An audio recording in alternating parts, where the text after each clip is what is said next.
Today we're going to talk about seeing, our vision, our eyes, our visions in our heads when our eyes are closed, and the visions in our hearts. These are all different ways we quote unquote see, right? But they don't always match up. Our heart sees one thing, our head sees another, and then it's hard to make a decision because our head and our heart are not in coherence. And when our nervous system is in a stressful state, we're gonna end up listening to our head because our head is like, we need to survive. We cannot think about our heart and comfort right now, and we must run away from the lion. So the more stressful states we live in, we're less able to attune to the hearing and seeing of our heart versus the seeing what's actually coming into our eyes and our brain telling us what to do with those sights that we see. So basic anatomy of sight: when a light photon hits the back of our eyes, our retina, the photoreceptors, the rods and the cones, take that information and transfer it into our bipolar cells and then our ganglion, and then it forms the optic nerve. The optic nerve goes through to our thalamus and then into the visual cortex in the back of our brain, and then our brain decides what to do with this information and say, picture, this is a horse, this is a wave, this is the sun, run, or run towards, run away. And our heart can also see things. And as much as the heart wants to input into the brain, as soon as our brain decides this is a survival, threatful situation, it's like, shh, heart, we don't have time for your emotional feelings right now. We must run away from the lion. But again, this can allow us to have a skewed perception on things that we see. For example, people. We can trick ourselves in our mind as well. So we could see somebody, they could remind us of someone that we love, and so automatically that person is just awesome, regardless if they really are or not. Vice versa, this person could be a great human, but they remind you of somebody that you don't like. All of a sudden, I do not want to spend time with this person. Or have you ever dated somebody where you can see from your heart their intentions and their, my favorite, you see their potential, but the person in front of you right now is not that potential that they have inside. And so you're like, they're great, and you tell them about them to your friends and your family, and then you bring them to your friends and your family, and they're all like trying to rub off their eyes, like, I don't see it. What's going on here? This person is not great for you. And it's because when we see from our heart, sometimes we see their potential, but not the actual person right in front of us at that moment. Again, good, bad, depending on the situation, but showing that we have different sight coming from our eyes and our brain and our heart. Our cerebral cortex uses 70% of its activity when we're seeing something. There's so many areas involved, and that could be tricked and switched and all these fun things, like those image games where it's just like a blur. We used to have, there were folders, and they would make me nauseous every time, of like a million Bugs Bunnies, and if you stared at it long enough, like an image would start to pop out at you, right? These are just fun little visual tricks and incredibly nauseating experiences as a child, and even more so as an adult. So what can we do to make sure that our head and our heart is in coherence so that they start to see the same thing? Because when we can listen to our heart sight and allow the visions that are coming into our eyes to match, well, now it's clear.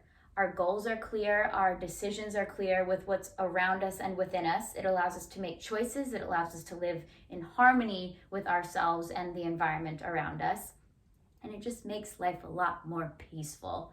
So if your nervous system is jacked up high into a stressful state all the time, we're gonna shut down the immediate conversation between our head and our heart, and we're gonna automatically see threats everywhere. You're gonna see something that just like jumps out of nowhere and you're gonna run the other way. That's how I can tell how someone's nervous system is responding, right? If we're sitting there talking and I came up behind you and went, bah! Someone who's already anxious and like, oh, there's a lion about to chase us, they will jump out of their seats a lot faster than someone who's able to respond to that information of like, okay, something just touched my back, but I know it's not a lion. Haha, very funny. Now go away. Two different scenarios, same action was applied, same vision was seen. Our heart sends 80% of its communication up to our brain, and only 20 really goes down to our heart. But we have trained ourselves to use the cerebral cortex so much more that the sites in our heart don't always make it up to the brain.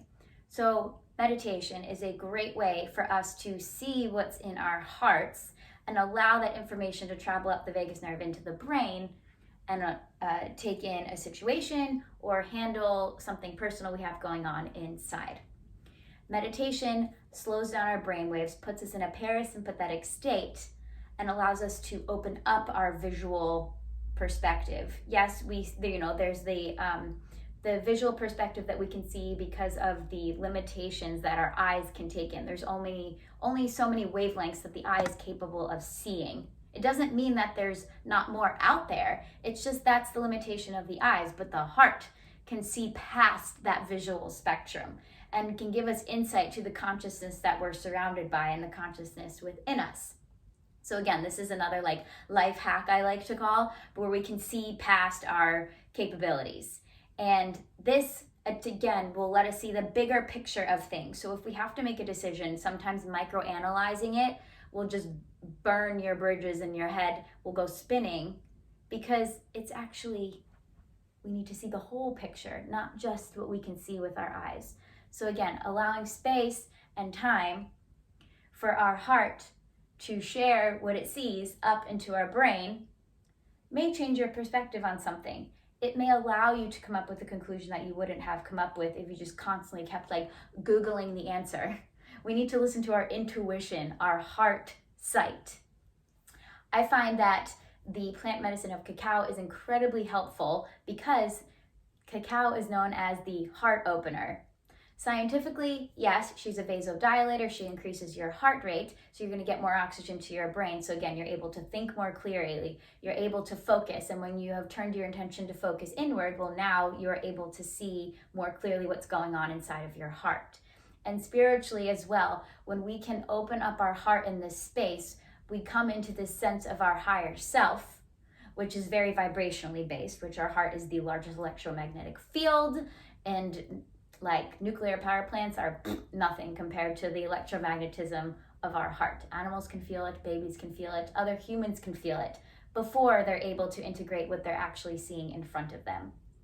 And so if you would like to be able to see from your heart and your head, I would highly recommend working with cacao as a way for you to balance these two abilities that you have, so that the union of your heart and head will be able to guide you on a path that makes sense, that is in harmony for you, and better able you to become viscerally aware and integrating everything that's going on in this wild, wild world.